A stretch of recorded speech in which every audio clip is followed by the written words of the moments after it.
Apparently, no one ever explained what love is to me. Not completely. I didn't understand how complex it was, or that it can come in so many varieties.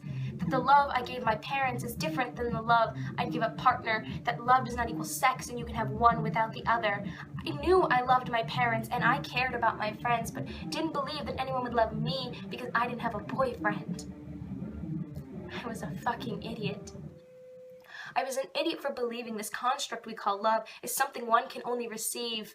That someday some other human is supposed to find us beautiful enough to give us the validation we need, crave, desire, pray to feel the passion that's supposed to engulf us like fire. We are led to believe that the longer our virginity holds, the less likely we are to be told, I love you. Less likely to hear 3 words meant to rock one's entire worldview. I love you, but not technically.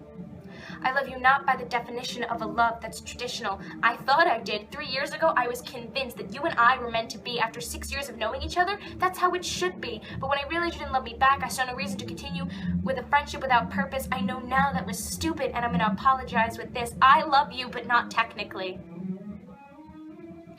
We've known each other since we were kids, youngins who didn't yet know what the world had to give, children with no idea that 10 years down the line, our graduating selves will be laughing together the same way our 10-year-old selves once smiled at one another, that the little girl who didn't believe that love was something she'd experience because that was a fairy tale meant for a princess would someday write a poem for the boy she joked with so closely, telling him, I love you, but not technically.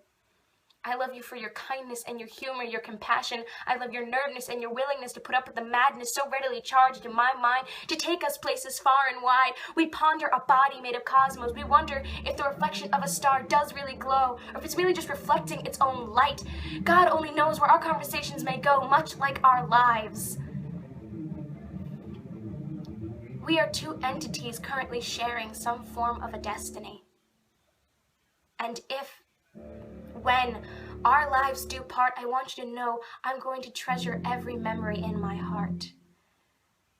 I believe you once wrote to me, our paths will cross again. I believe I wrote back, have a kick-ass summer, man. But know that there's so much that 6 words can carry. I love you, but not technically.